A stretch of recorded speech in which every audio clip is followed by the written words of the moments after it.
good afternoon, everyone. Welcome to an exciting show. I think promises to be an exciting session here. And before we begin, of course, I hope wherever you are, you're safe, you're healthy, and I know we have participants from all parts of India. I also know there are some participants from overseas as well. So once again, welcome. We're going to jump right into it. But as Kanika said, we would love for you to be able to share your thoughts and raise your questions. Please use the chat window as liberally as you'd like it to be. Uh, Here we are. Let me quickly get into sharing the screen. Kanika, please confirm if the screen is visible. Yes, yes.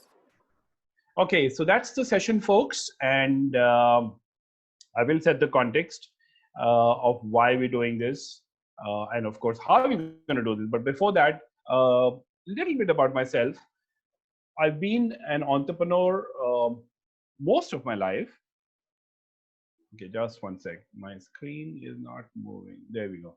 I've been an entrepreneur most of my life. Have started ventures in education, technology, management consulting. Over the years, I've also been an angel investor, so I've invested in a few startups. And I absolutely love working with early stage startups and early stage founders. So startup mentoring is really, really exciting for me. So all of that has been an amazing journey for me over the years.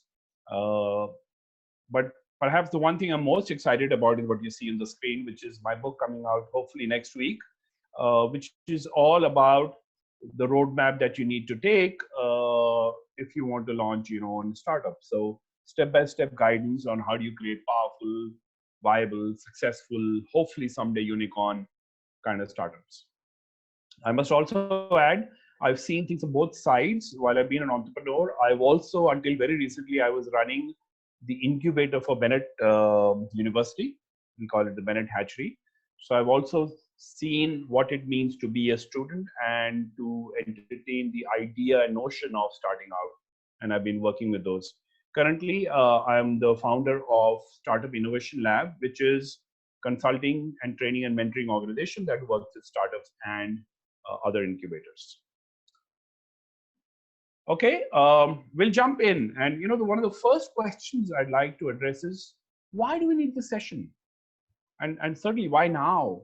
Um, and really, as we look around ourselves, while the toll on lives has been very saddening, the toll on work in general, the economies around the world has perhaps been far greater or worse than anybody anticipated. And much before COVID hit us, for the last few years at least, we've been saying how, as a nation, India, and certainly as a globe, we need to encourage our youth to take on new challenges, new opportunities, because the world is changing. And it is interesting. Till about a few months ago, we used to say, hey, we live in a very VUCA world, volatile, uncertain, anything may happen, so prepare for it. And one way of preparing that is looking at entrepreneurship. And guess what? We are right in the middle of it. As we speak, we are going through times that nobody ever could predict. So, so the point here, folks, is that I understand the 200 plus odd on the call today. All of you may not want to launch your own startups, and that's fine. That's completely fine. The larger message here is understanding how startups work, understanding what entrepreneurship is about and what it isn't, can help you in anything you do in life. It builds a mindset that can help you, certainly if you want to launch your own startup. But if you want to take up a job tomorrow with Microsoft, Google, McKinsey, wherever, chances are being entrepreneurial will be appreciated by your future employer. And you see it on the screen.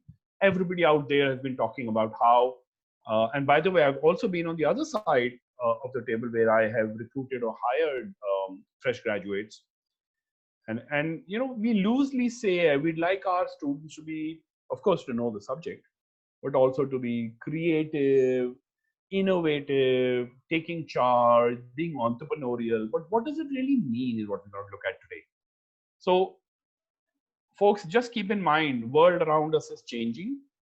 The trend of seeking lifetime employment is gone. we hear a lot about employability, which means you invest in yourself, continue to grow so that you're always, let's say, sought after in the market. But I think we are going to go beyond that. We are going to a point where our skills will be not so much as whether we can survive in a job, but whether we can create jobs. And not only bring that level of assurance and insurance, if you will, in our careers, but careers of others. So being able to innovate, being able to employ others is a big skill. And like I said earlier, it doesn't matter what you want to do in life. For all we know, you may want to go start an NGO, and absolutely some of the skills we'll discuss today are relevant in that context too. So with that background, what are we going to cover? Very simple. We're going to talk a little bit about setting the context. What is this whole mindset all about that I keep talking about? Everybody keeps talking about it. While there are many startups, why don't we see so many of them? And why do so many startups, to be honest, don't work out? Well, let's understand what the challenges are. And last but not the least, how can you become more entrepreneurial? How come you how can you pursue something that comes from your heart and matches with some need outside? So that's the launch roadmap we'll get into as well. Okay. My request, like I said earlier, please use the chat window liberally. Let's make it two-way.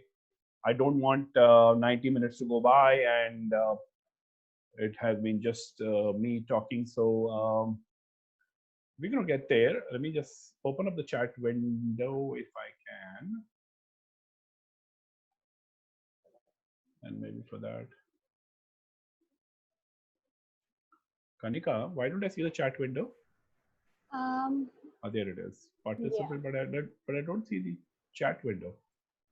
There would be a Zoom chat on your like on the lower bar that you have, wherein the. Well, it could be because I'm sharing the screen.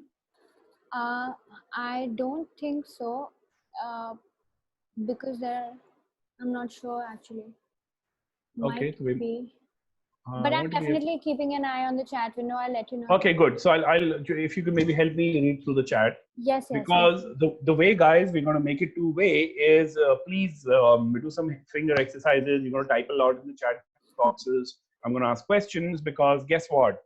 End of the day, we know you are students. At least most of you are, and you are very used to taking tests, right? So guess what? There will be some spot quizzes. Of course, no points, no marks, thankfully. Unfortunately, virtually, I can't even hand out chocolates for the right answers. But maybe we can read out some names, Kanika.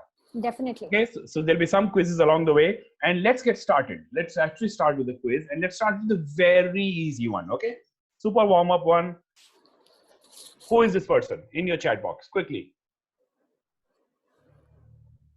And Kanika, just read out a few responses that come in. Yeah, a lot of people have responded, and everyone is saying Mark Zuckerberg. By the way, I can see the chat window now. Okay, great, guys. Well done. But like I said, this was super easy, okay? So, of course, Mark Zuckerberg, of course, Facebook. Thank you for getting, everybody's getting it right, so I can't read your name. So, thank you, everyone. Okay, let's still be in a warm-up mode. Okay, it's still somewhat easy. Who are these guys? Okay, guys, type away. If you can give names and the companies of these people.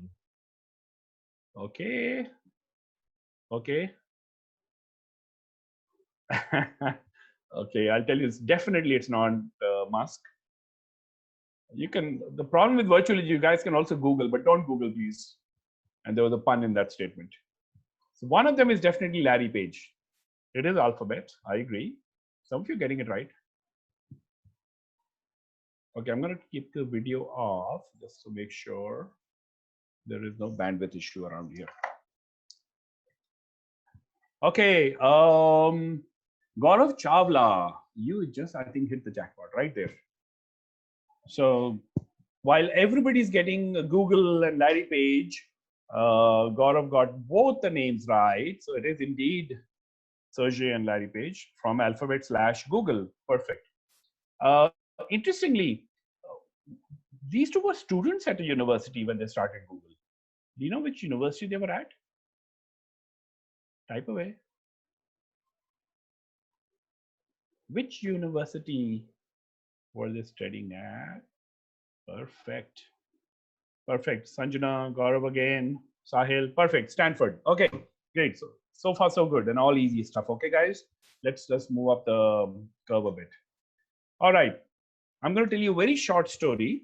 Since we talked about Stanford, I'm going to tell you the short story, and you have to guess who the story is about. Again, okay, you can type as soon as you get the answer. So this is a story of an Indian who was studying at Stanford.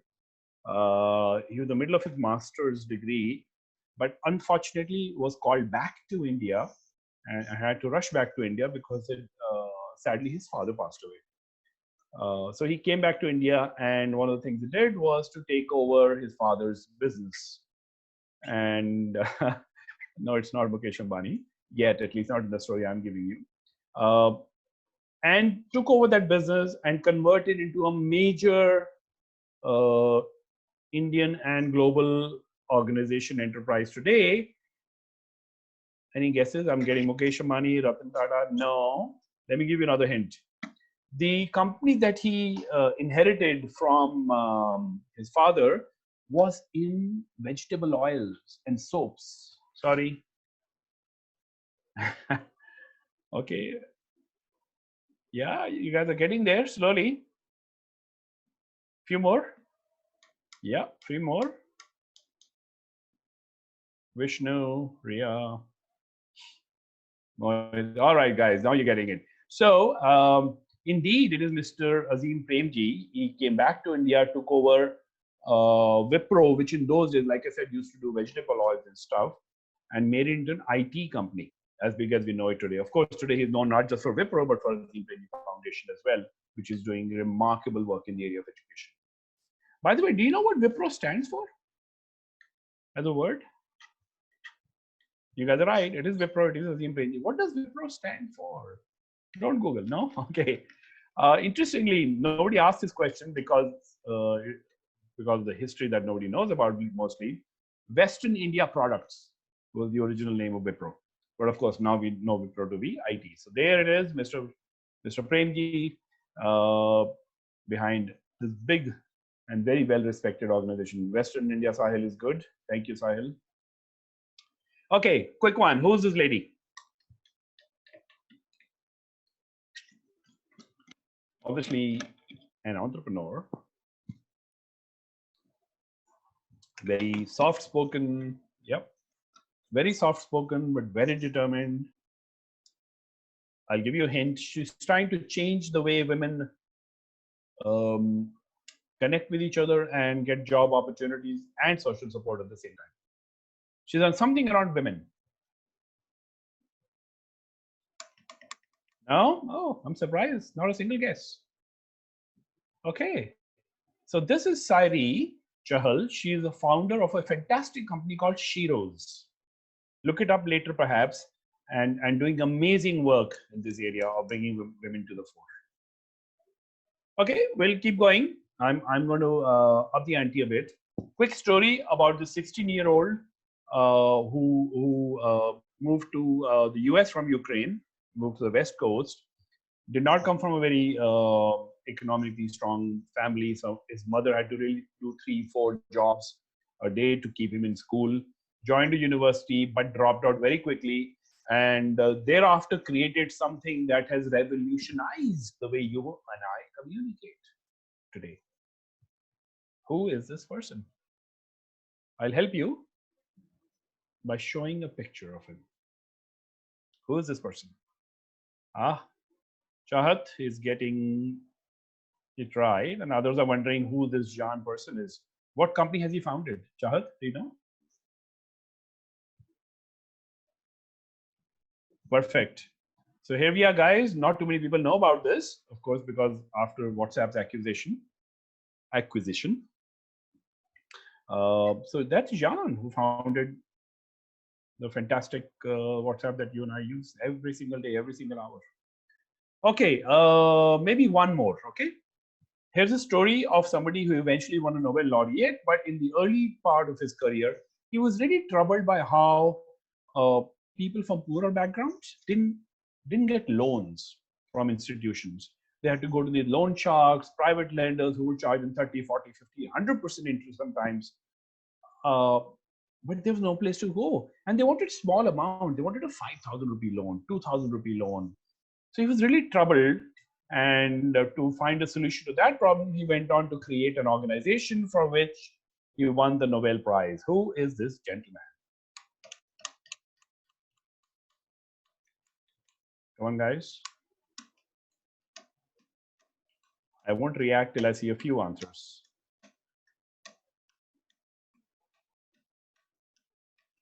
All right, so now you're getting it. Parul, you're the first one to get it, so congratulations. It is indeed Dr. Mohammed Yunus, founder of, quickly, founder of, perfect, Manoj.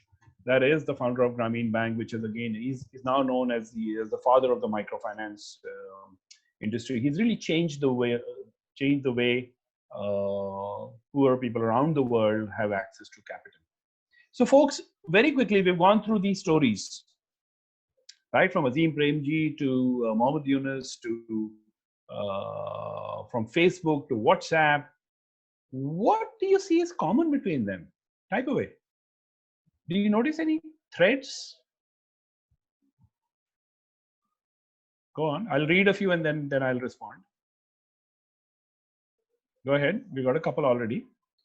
Thank you, Rajat and Manoj and Sanjana and Remya's contributing.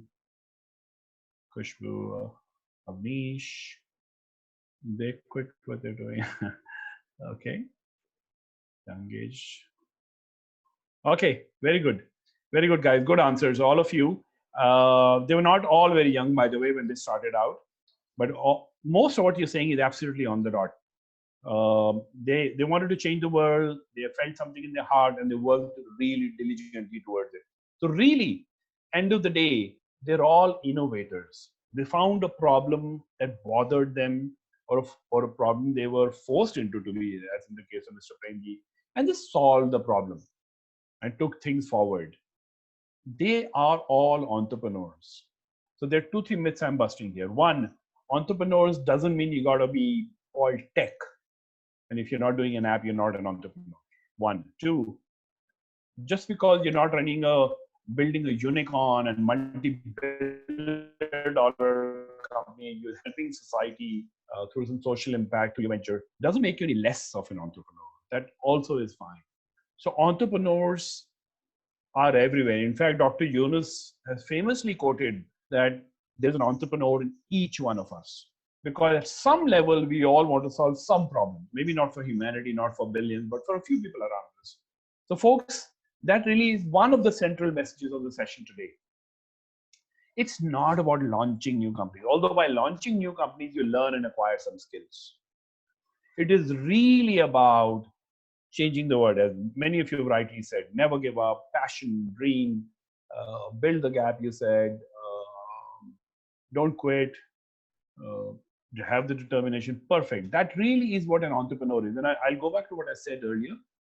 When you are appearing for job interviews, these are the exact traits your employer will look for in you. That are you able to solve tough problems? Are you able to think differently? Are you able to lead a set of people? How convinced are you in your beliefs and passion and vision? So like I said, you may not want to do a startup, but seeing how it is done, I think, with practicing more importantly, I think can help. Okay, here we are. So since we're going to see how startups are launched, keeping the larger mindset in mind, here's a typical example of somebody who wants to do, and we work with hundreds, if not thousands of startups, right? So a couple of things I'll point out in this picture. One, there's a big smile on this guy's face. He's very excited to pursue his dream. He's got some idea in his head. He's somewhat well prepared, right? He has a backpack. He's got a bike. He knows it's going to be a long journey, so he's kind of prepared. Also, notice that he knows that the journey is not very straight, so he's ready to go up the incline a bit. So this is what most people think startups is all about. Have an idea, and go, and next thing you know, you're there. In reality, startups work more like this. And guys, my idea is not to shock you or disappoint you, uh, but that's what it is. A startup journey is full of challenges. If you think it's going to take you 2 days, it's probably going to take you 20. If you think you're going to have one or two hurdles, you probably will have a dozen. And if you think you're going to get there maybe without any bruises, that's also not correct. However, in the journey, you will learn a lot, builds character, and of course, you get to launch your dream startup, the rocket on the right.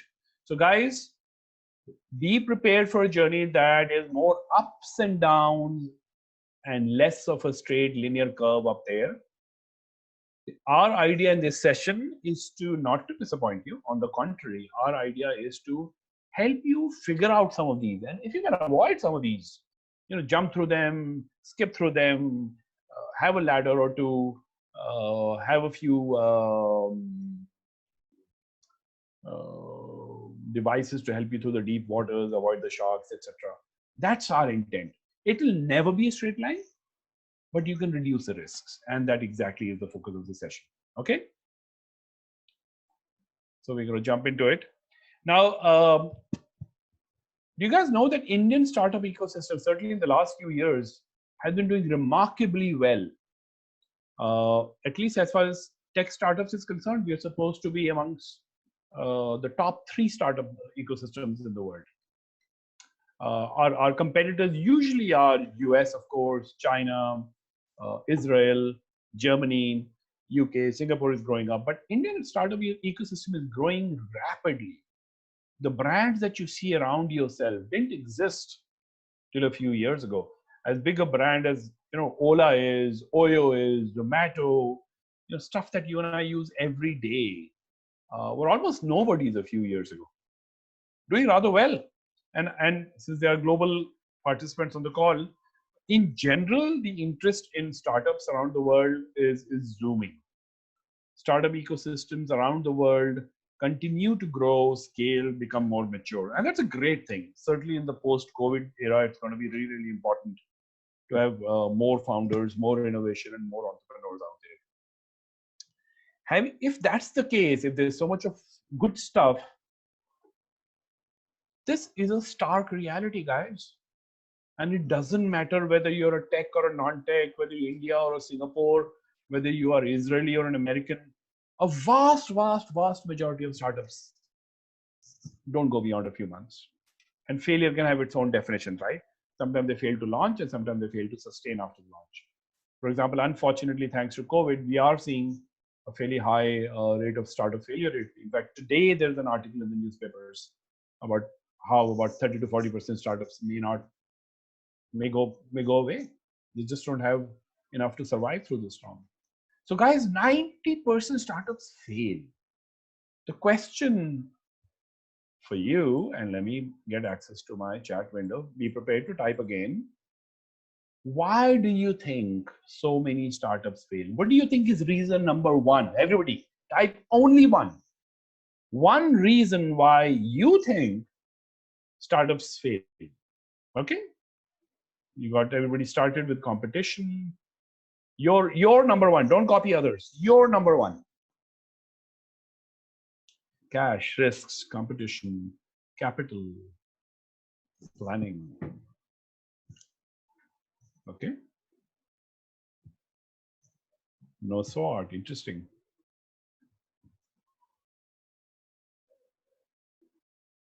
Shubham had another interesting one. Yeah, they quit too soon as well sometimes. Anushi. Yeah, Arushi, you're right.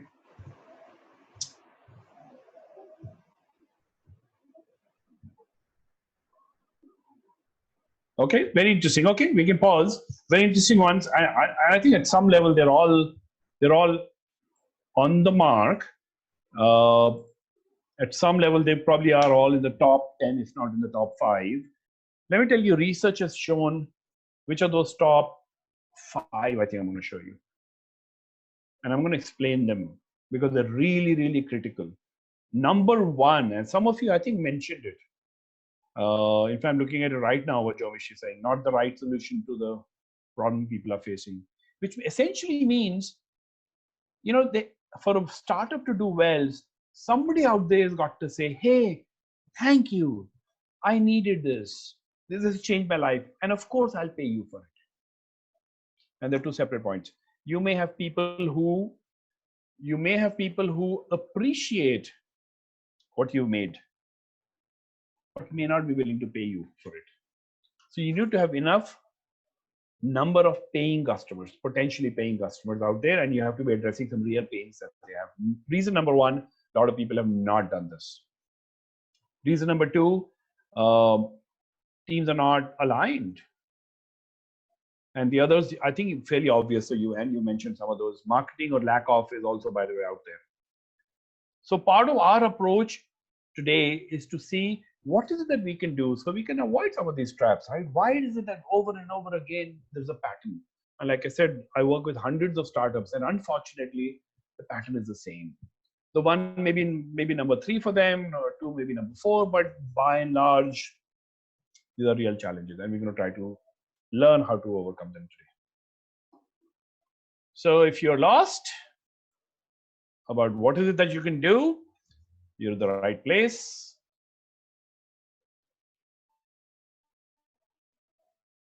As is John providing all the answers and support here. Okay, so here we are. Here we are now. Okay, let's say, so we've said doing a startup is very messy. You see this part here, right? Messy. It's not very clear. There's so many things to look at. As you rightly just said, there's planning, there's vision, there's funding, there's customer, there's team, there's office space, there's law, legal stuff to do. There are like 18,000 things out there. And you want to do a startup. Question for you, type away. What is the first thing you will do? All you know is that you want to do a startup. That's all. Maybe you have an idea, maybe you don't have an idea what. What is going to be your step number 1, guys? Let's hear some typing. What are you going to do? You're going to do SWOT, have a clear vision, find a problem, find the money, do some research, build a team, choose the sector. Okay. Yeah. Industry, do the mind mapping, figure out the competition, perhaps. Okay, guys, interesting answers. Whether there's need or not. Yep. Absolutely. Find your ikigai. I agree with that. And a lot of what you're going to do is actually about ikigai only. So we'll see. So this is a question I'm not going to give you an answer right away, but this is a question that haunts people. A question we are often asked, for example, of students who are already studying, and they say, I want to do something, but what do I do? Should I focus on it now? Should I wait till I graduate? Shall I quit school? We had those conversations. Same conversation we had with people who are in jobs, 5, 7, 10 years in jobs, and they say, what do I do? Shall I quit my job? Shall I do some secondary stuff on weekends first? What do I do? While there's clarity on so many things we need to do, a particular ordering needs to bring that sanity in our conversations. To start, and don't forget the second question, to make sure I'm going in the right direction. Guys, you understand the difference between, let's say, distance and displacement. So you can travel a lot of distance, but actually not move at all. You don't want to be in that position. Also, you don't want to have speed, but not velocity, which means you're going very fast. Perfect. Vectors and scalars. Perfect. Commentary from Shubham. So you can have speed, but are you going in the right direction? Perfect. So these are vectors. So your entire journey has to be a more vector, iterative, rather than a linear scalar journey. Perfectly well said. Okay, guys. So the question is still out there. How do we do it? And the answer is what I'm going to share with you today. In summary, So we've actually looked at the journeys of hundreds, actually thousands of startups. Some we have worked directly with, others have worked. So we've actually gone out there, talked to founders, investors, mentors, government, policymakers, and said, what are those lessons learned? We've talked to founders who created multi-billion-dollar companies, and we've talked to founders who failed. And there is some pattern that emerges. It appears that there are some standard things you can do to, again, reduce the risk. You will never have zero risk in a venture launch, but reduce the risk. And that's what we put together in a framework called the startup maturity model. And I'm going to give you a little preview / jhalak of that model right now. So while the model is shown as steps, please keep in mind everything is iterative. Everything has loops coming back and forth, and a lot of reflection and learning going on. So startup maturity model essentially breaks down the entire journey of you as a founder. And like I said, you can do it today. Even if you're not that serious about starting up, you can learn the process by following the steps. And certainly it is relevant if you want to do your own thing in life. So you can break the journey into 5 well-defined steps. And you just see names right now. But each of these has, let's say, 10, 20 odd things to do. So roughly we are saying across the whole range of 5 levels, you end up doing about 100 things. But not all 100 at the same time. They come to you in smaller chunks, not even 20 at the same time, maybe 2, 3, and then the next 2, 3, 4, and the next 2, 3, 4.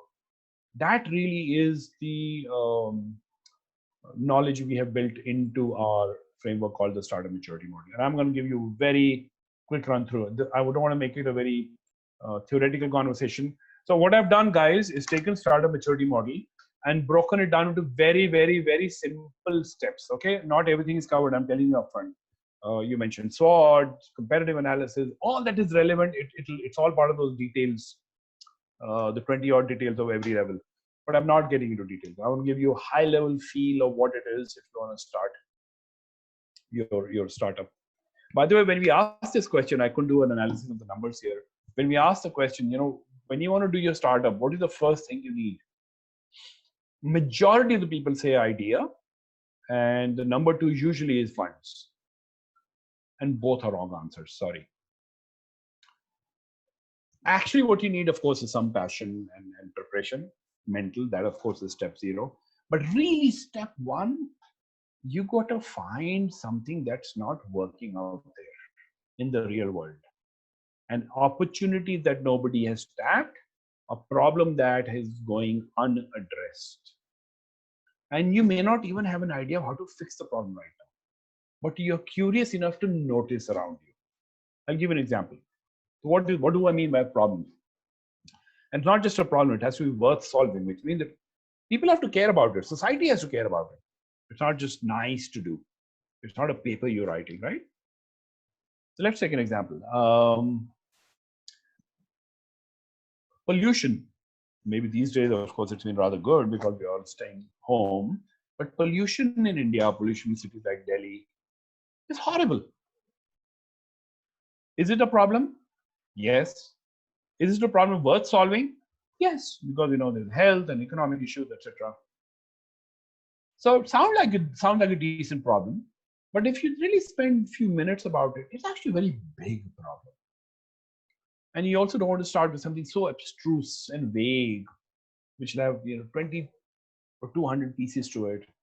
So I think it's a good problem, and I'm sharing actual conversation that took place with the founder. We soon realized that it's too big.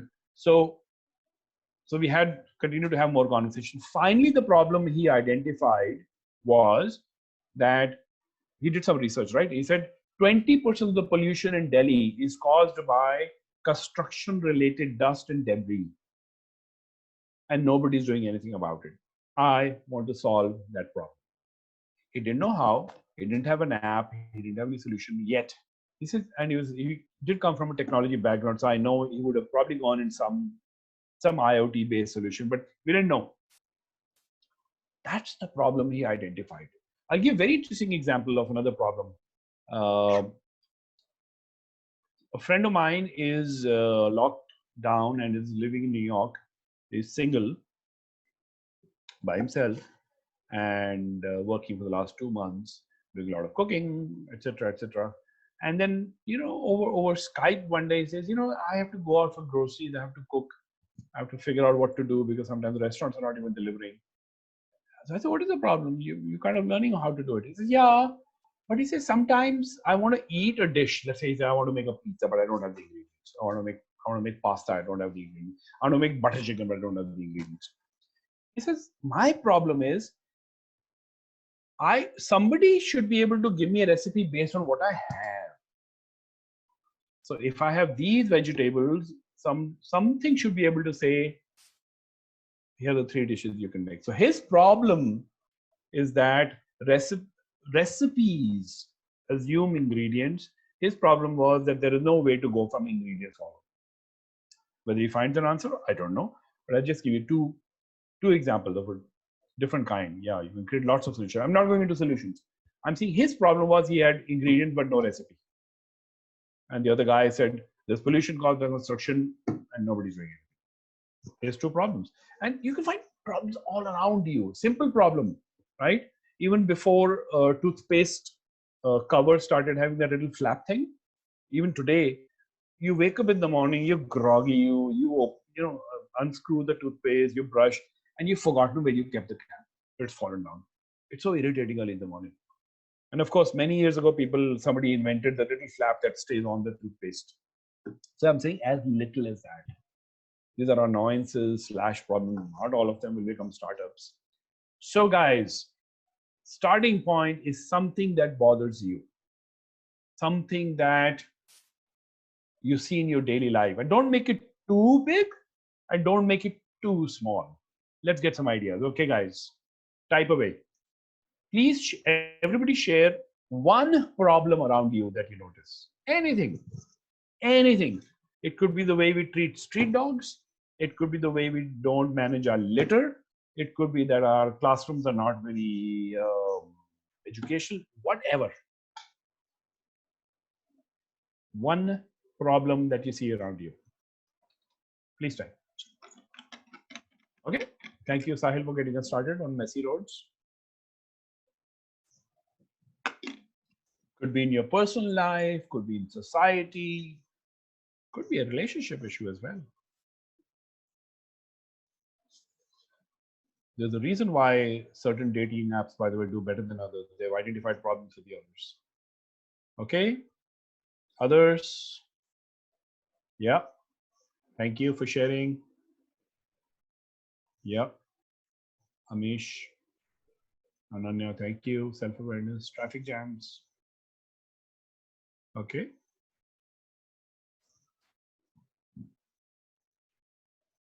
Mm. Yeah. Tanmay. Thank you. Some more, please. Yeah. I can relate to what you're saying, Nayan.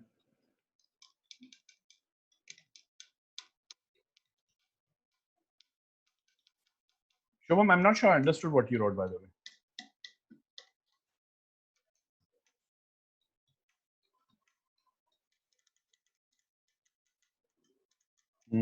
Interesting ones. Lack of available farmers assistance. Okay. Yeah. Not being able to take care of migrant labor could be part of what you're saying. Using plastic. Excellent. Great, guys. So you mentioned a lot of things outside of homes, and very valid ones, right? From environment to plastic bags to agriculture to traffic jams. Name something from your homes. Some problem that you see in the way things are done at home, whatever, whether it's cleaning or cooking, anything, clothes. Okay, honking again is social. I want to hear some problems that you're noticing at home now that you've been spending so much time at home. And by the way, you cannot say you can't get along with your parents. You cannot say annoying parents, okay? That'll hurt me. Yeah. Yeah, John. Thank you. Kato, thank you. Okay, Shobham, interesting. Abhinav also has got some interesting ones coming from his home. Interesting ones. So, yeah, clothes is a big problem. Perfect, guys. So I'm just going to pause. Okay, you can keep typing if you want. We spent barely 2 minutes or maybe three saying you just look around your life. And there's already maybe 3 or 4 dozen problems that you're listing here. Again, not solutions. Maybe you have a solution in your head. But right now you're noticing problems all around you. Things you use, space at home, personal space, devices, society issues. One of the traits that again every entrepreneur has and every employer wants in their people is being able to being attentive to your environment, being able to observe, being curious about stuff. These days, particularly when you're doing so much of your learning online and information out there on the internet and Google can help you find. It's not so much whether you're able to think like this into your books. It's what you do outside of. So excellent list here, and this is how most entrepreneurs will start their journey. Some of them already may have some solution in their head, but the right start to an entrepreneurial journey is asking, have I identified a problem that people care about? And since somebody you mentioned competition earlier, that others have not figured out in the way I want to figure out, right? You also need to be unique about it. Otherwise, you fall in the trap of the Me Too. Uh, part of level one in the startup maturity model also is don't go ahead till you ask the question of, do I have the right people with me? Do I have the right skills, resources, capabilities with me, or do I need somebody along? If you remember some of the reasons for startup failure, in the top five, usually often top three, is that the team has not done enough justice to sales and marketing. So often, many startups these days are founded by people with technology background, but they don't understand the market dynamics that well. So building a team also is your attempt to balance it. So if you come from a management background and you're working in an area that requires technology, hey, maybe you should have a co-founder who's a little techie out there. So building a team, getting the right complementary skill sets, essential. We are often asked, do you need a co-founder? Can't one person start a company? Absolutely can, but it helps having more co-founders. A, it spreads the competencies and capabilities. B, more importantly, there'll be tons of work coming your way. And we don't want you getting drowned as a single person. So having a few people around to share the load really, really helps. So once you identified a problem area, whether it was mosquitoes or pollution or waste or plastic, how many issues that you flagged earlier, or problems with the internet. One of the things most startup founders think is that once they have found a problem, the answer lies in Google. They just Google away day in and day out. And what, 24 hours, 48 hours, bingo, I figured it out. That's a wrong way of doing things. Because if you want to make something for the world, you got to understand the world. And the world is messy, as you see in the picture. The world is chaotic. So part two of your whole project, if you will, or startup journey, is first identifying who your customers are going to be, who your users are going to be, and going and talking to them. I used the word empathize here. Anybody, what does the word empathize mean? What does empathy mean? Just type a few, please. Emotions. Yeah. Parul, bang on. Yeah. Same with Karthik here. Perfect. Okay, guys, you got it. You got it. got it. I know you're loving this. So great. So really doing what all of you are saying. If you're preparing something and you identified who your customer is going to be, you have to go and understand the world of the customer. If you come up with a new cell phone, you can't just go into the customer, hey, will you buy a new cell phone if I make you? You have to understand what is their life. Are they a trader in the market that you see? Do they spend too much time in the car, on the scooter? Do they have a lot of personal conversations versus business conversations? What are the current challenges they have? You have to understand where they are in their lives. The needs will emerge. You don't jump into phone conversation directly. Second, there is actually a distinction between customers and users. And sometimes it's a technical distinction, sometimes real distinction. So let me ask you this again, use the chat box. For Byju's, okay, we all know the app, right? We all know the EdTech app that teaches school kids. For Byju's, who are their customers? Type.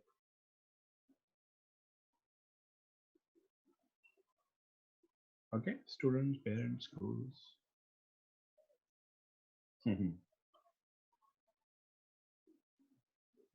Okay, okay, fair. I'm getting a mix. Okay, let me change the question. Pause, pause, pause, pause, pause. Who are the users? I'll change the question. Who are their users? This one everybody is getting right. Absolutely. Bang on. Okay, pause, pause. So you guys, parents, not as a user really. So in the Byju's example, you got it right. The user is the kid in the school who's going to use the app and Disney, whatever it is that they do to teach you math, right? Or whatever subject. So the user is a class 5 student. But the customer is somebody who pays them and is usually the parent. Unless they do any B2B sales to schools, usually is the parent. So they actually have two very important stakeholders to worry about. Somebody who will use the product and somebody who will pay you for it. Who should they cater to? Whose needs should they meet? Quick answer. I'm taking a very simple analysis here. They have two important stakeholders. Thank you. Thank you. Well, go on. One or two more. Okay, most of you getting it right.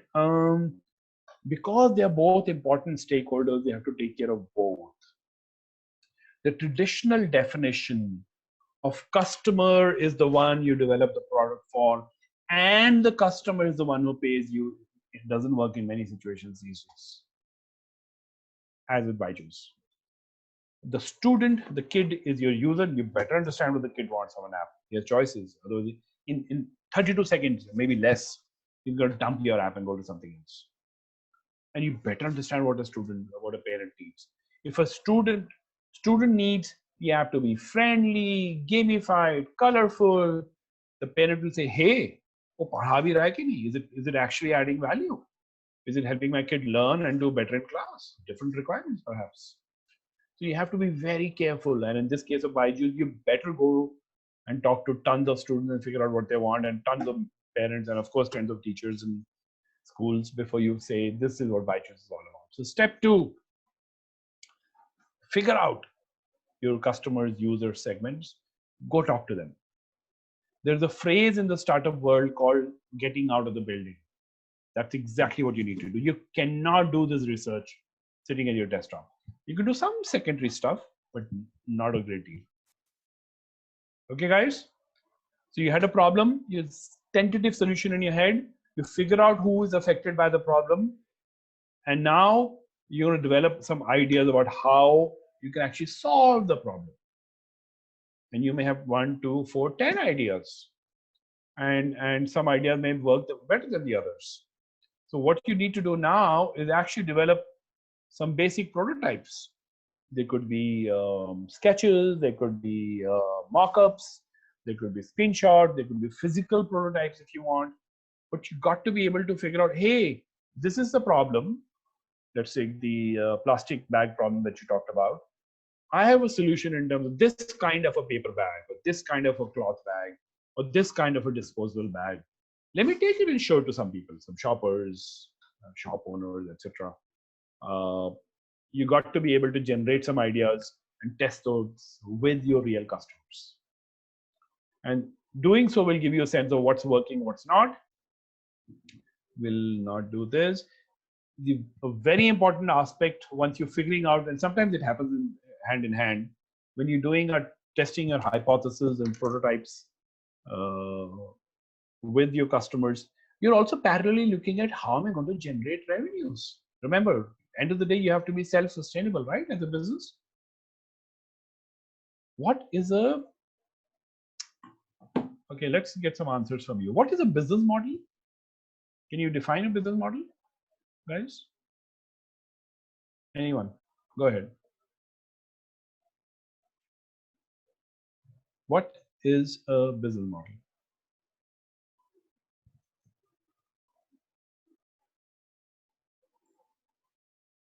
Idea that would help others. Little more. Brendan, you got to go beyond that a bit. Hint, this ensures economic viability for your venture. So far, we've said we would have a problem, we're going to develop some solution, we'll test them with the customers. Now we got to say, how do you generate cash? How do you earn profits? How do you remain cash positive? Funds, customers. Perfect. Great. Now you're getting it. So, guys, what we have to essentially say is how do we generate revenues and profits? And there are many, many ways of doing it. There are at least 3 to 4 dozen revenue models out there you can try. And I'll give you a couple of quick examples. When you go to the store and buy a packet of chips, that's one revenue model where he's essentially adding 10-20% margin and selling it the same stuff over to you. When you are subscribing to, let's say, Zoom, you are most likely subscribing to a freemium model where a lot of the services up to 40 minutes are free and thereafter you got to pay up. When you are watching Netflix at home, it's a subscription model. You pay by the month or by the year and you can use as much as you want in that duration. You got to figure out what works for your business and then you have to test it, of course. So business modeling is very, very interesting part of the exercise. You will not nail it in the first shot. And most businesses have multiple business models. Look at Google. Okay, quick question. How does Google make money? Just throw away some comments, please. How does Google make money? By selling data, ads, traffic ads. Ads is coming a whole lot. There's more. They sell data as well, subscription as well. Right? So let me give you an example. So you can buy Google storage on subscription basis, right? So many gigabytes per annum. It lets you do in-app purchases. It sells data. For example, if Uber, thank you, Karthik. Yeah, they sell data to places like Uber and Ola and make money. And of course, they do tons of ads and they do products, SaaS like Google Suite. Absolutely right. And sometimes, yeah, search optimization. Thank you. We'll pause there. So Google, if you just yourself have shown there are 4 or 5 different ways Google is making money. A lot of their services are free, but some aren't. So you got to figure out what works for you, and you will not figure out in the first shot. So while you're developing the solution, you're developing your model, you're developing your go-to-market strategies as well. And if you've done all of that well, along the way, I haven't touched upon it here, built the team, assigned the roles, done enough market research, tested your product, you have a sales engine ready, you are ready to launch. And trust me, launch will not be a straight line. You're ready to go out there and see how things work, and you optimize, fix, correct a few things, and slowly you will start to scale as well. So guys, I'm going to pause here. What I've very quickly told you, how do successful startups launch? They start with a problem, generate ideas, test the ideas with their potential customers after identifying who the potential customers are. They develop some business models and revenue models, test them, figure out who their partners are going to be, how they're going to do go to market, how they're going to service clients, all of that. And then they launch, which essentially means people can sign up. Hopefully they're able to find the startup, use the products. Hopefully they will like the product or the service and pay you for it and pay you enough to cover your costs. Okay, I'm going to pause here. I've taken you through the 5 steps very broadly. There's tons of details that we're not getting into right now. Do you have any questions? Otherwise, I certainly have questions for you. Yeah, so first question is the storage that's available under Gmail freemium model? Absolutely. So up until a certain level, and they keep changing. I don't know what the current number is, but let's say 3 GB or so. Up until 3 GB, your Gmail, Google Drive, Google Photos, etc. is all free. The moment you start exceeding, they'll ask you to sign up for a monthly plan, and see how smart they are. They've gotten you used to it. You can't just randomly, if you've been using Gmail for 3-4 years, switch to Outlook or some other provider. So once they get you hooked, they're going to start charging you. Okay, I'll let you mull over your questions, but here's some questions from my side. You see all these brands on the screen, right? So some questions about the early days. Okay, we'll come to funds in a second. Funding. Okay, guys. While some of you are thinking about typing questions, here are some questions for you to mull over. I'm going to ask you questions about the early history of these brands. So Amazon, big brand. We almost buy everything from Amazon today. When they launched, they used to sell only one product, one type of product. What was it? Brendan, you almost got it. Yeah. Anusha, Danish, Parul, Ayushi. Yeah, books, physical books. They went on to ebook/Kindle afterwards. Books is all they sold. And see how they've grown, how they've adapted, and how they've taken their customers with them. Okay, who will tell me, and try not to Google this, please. Who will tell me when YouTube was launched, what was it about? Anyone? Guess. Don't Google, please. Yeah, it was about uploading our videos, but a little more. Okay, the question is, when YouTube was first launched, what did it do? What was it meant to do? Which it doesn't do today, by the way. It does part of it, but not all of it. What is the earliest avatar of YouTube? No? Okay, interestingly, YouTube was launched as a video dating channel. So you would actually post a video of yourself if you wanted to go attract dates. Yeah, there you go, Brandon. Who would have thought that the innocent YouTube today was actually a video dating channel? Okay, any guesses on when Twitter started? What was it about? Twitter, early days.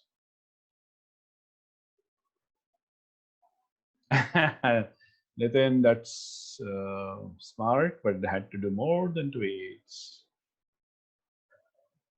More than that. A little more. No.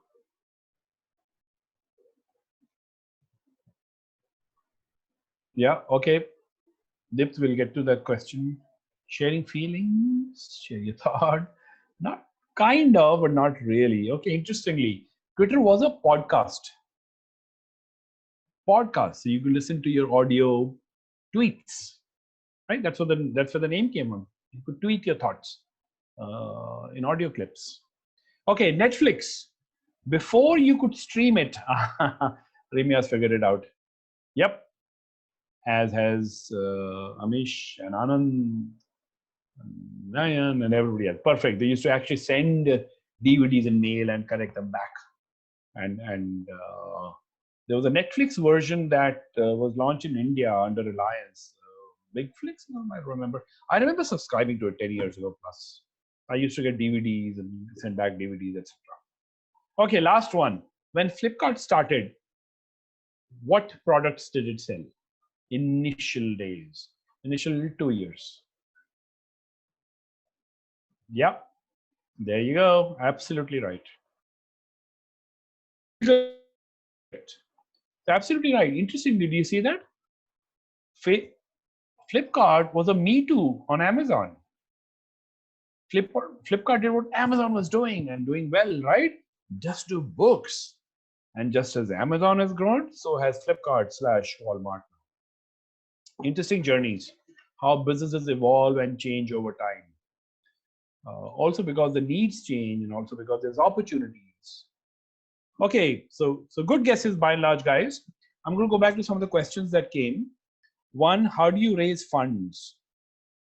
Uh, I think that question came up to 3 times. So funding is an interesting question because contrary to most views, for bootstrapping most of modern startups, you don't need too many funds, unless of course you're doing, huge uh, biotech analysis of the COVID virus and coming up with a solution and vaccine. Yeah, I agree. Very expensive. It's going to take time and lots of money. But most of the solutions today, guys, you don't need tons of money. Having said that, what are the kinds of money that's available? So funding is available, continues to be available in spite of Corona. Two, for legitimate ideas and team. Now keep in mind, very little funding is available to your idea per se in your head. Almost nobody will pay you for that. That, hey, there's pollution, I have this idea to fix it. Sorry. But if he said, hey, there's pollution, I have this idea, I've developed a simple solution, I've tested it with 20 people and seems to be working, maybe somebody will listen to you. And that's the early stage seed funding. As you go forward, the more you're able to actually launch, the more you're able to show the investor that what you have is actually being tried by customers. And that traction, if you will, is building. It's much easier to attract funds. So there's seed funding available at the early stage, usually in the pre-launch prototype stage. There's angel funding if you're in the early days of launching and now you want to establish the startup and of course try to scale it. And then there's venture capital that's available at a much later stage when the scale is higher. You have more people, you have more customers. So I don't know if I'm answering your questions. That funding is out there, but depending on the stage of your startup, the amount of funding and the probability of getting funding will change.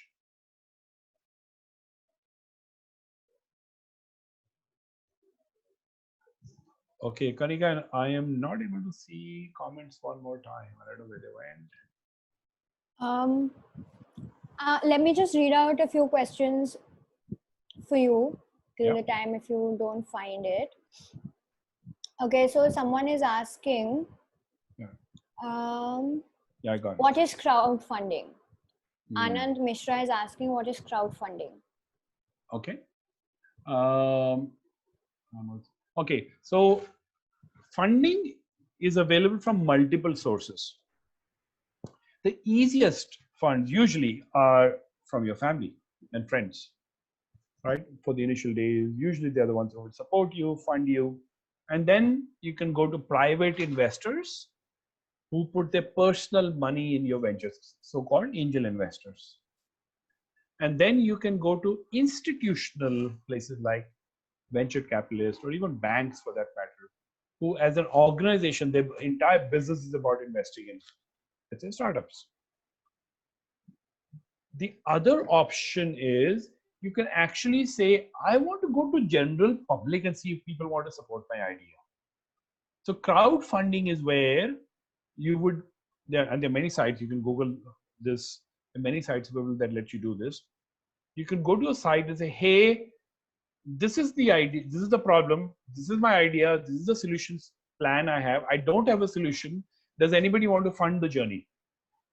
And people may, and you can say, I need $100,000, so at least $100 each. So I need 1,000 people, and if average people, out there who like your idea, they may give you $100. As long as you have enough of those, you get your idea funded, and in return, of course, you can offer some equity, goodies, discounts, etc., to these early investors. So crowdfunding is exactly what the name implies. It's funding by average people in the crowd. You don't need to be institutional guy.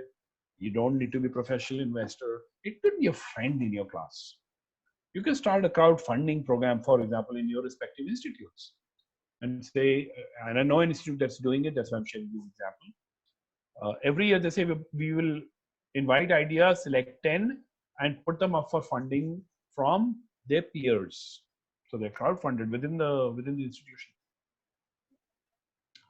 How do you make sure that your idea, Nayan is asking, is strong to become a sustainable company?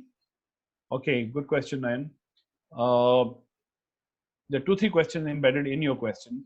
The best thing you can do to make sure idea is strong is to make sure it connects to a real need of your customers, and it's a large enough need. It's not that just 8 customers out there will buy, but 8 million will want to buy what you're making. So being close to customers and the market, understanding the needs is definitely step one. Um, how do you become sustainable? Well, you have to execute well, you have to manage your cash flow, you have to grow. As the examples we discussed, right? Flipkart, Amazon, you have to continue to innovate, enter new markets, enter new products, etc. Should you adapt as market conditions change? Of course. No idea is etched in stone. There's so many ideas, people who, the term we use in startups is pivot, change, sometimes completely 360 degrees, sometimes a little less than that maybe. So absolutely be agile to your environment. Does raising bonds and equity come under crowd? Usually not. Bonds, I don't know bond, but some debt instruments are available to startups, as is equity from angel and VCs. Crowdfunding is usually left to public at large.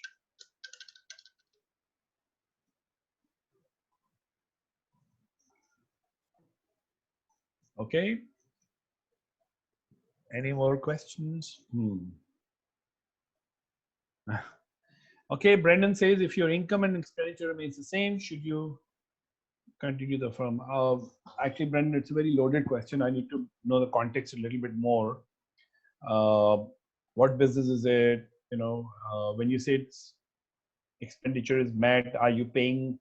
Are the founders able to pay themselves and the team? Are the capital expenses being covered? Are you covering operating? I'm not sure. There's a lot of detail, but in general, I would say that if you're just about cutting even, you have to be really sure of why you run that business. And I'll tell you the reason I bring that up. If you're not, if your income is not, if not significantly, somewhat ahead of your expenses, essentially you're not accumulating any buffer. And any business needs to have a little buffer, some profit that are retained, saved, etc., invested elsewhere. Times like the COVID, startup that had a little bit of that buffer are okay tiding things through. Others are struggling because they were so cash strapped. So I'm not sure there's a direct answer to your question, Brendan, but in general, over 4 years, I would expect any reasonable growing business to be on a reasonable path of profitability.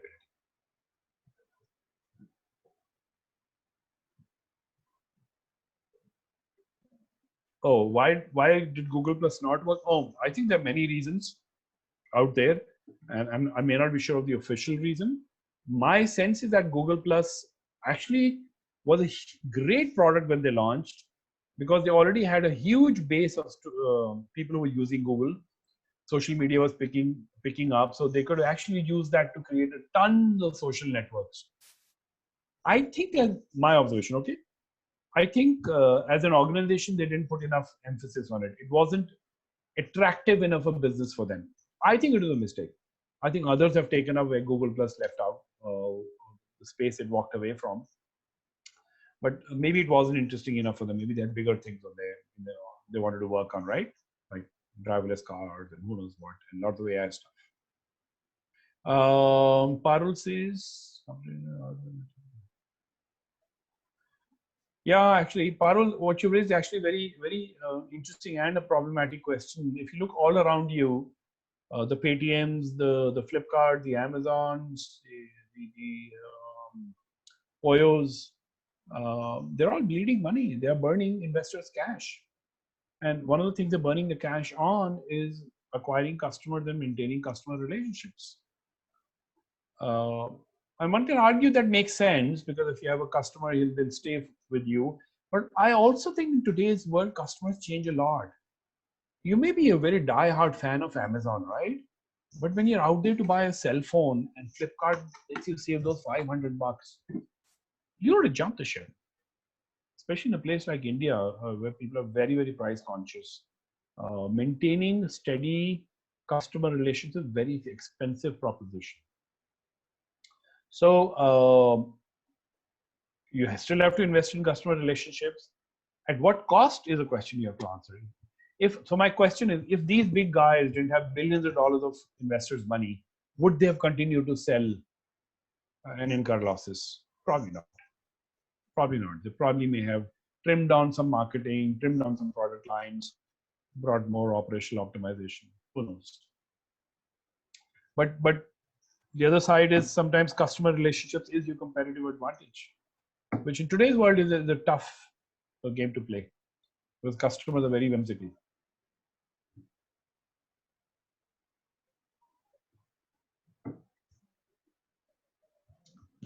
Any other question? Okay, in the meantime, I'm going to flag my email ID here, Startup Innovation Lab. My email is here. Please feel free to reach out. You have ideas you want to discuss. You're already working on a startup and you want to see if you're on the right track. I'm happy to have a talk. Great. Thank you so much, Ajay, for such an insightful session. It was a great session. I myself had a lot of fun understanding, and I think the students got a very good insight in terms of engagement as well, in terms of how they can actually take steps to start their launch their startup if they have an idea, or at least think about it. So thank you so much for this session, and I would just want to ask the students the last time if they have any last question for you, so that we have like quick 2 minutes. Okay, I think there are no questions. I think you have answered all the questions and the feedback is amazing. All right, thank you so much, Ajay. Do you have any parting words for the students? I'm sure Sure, you've. sure. I want to actually want to thank you, Kanika, and thank Ingenious Faces, of course, for offering this opportunity of interacting with students. My only parting comment to students is, folks, things are a little dull right now. Don't get scared by this. Life has its own way of teaching us how to figure out what we want in life, what we want for ourselves. So be at it. Some of the competency that I mentioned earlier will never go out of fashion. Learning, your ability to learn, your ability to create new solutions, your ability to observe things around you, so your ability to innovate, they will always stay with you. Whether you want to do a startup or not, doesn't matter. I wish you the best, and thank you. Okay, thank you so much, Ajay. Again, I think they would definitely. Uh, I hope students, you've written down his email ID. I'm sure it will help you. If not, then you can also connect with him on LinkedIn if you want to reach out and discuss anything that you want to discuss personally about your idea or anything. I'm sure Ajay is quite open to those ideas. So thank you so much, everyone, for being there. I think this is the end of the session, and I'll see you guys in the next Career Cafe session. Till then, thank you so much. And Ajay, again, thank you so much for being here and giving us your time. Pleasure. Thank you. Great. Bye-bye, guys.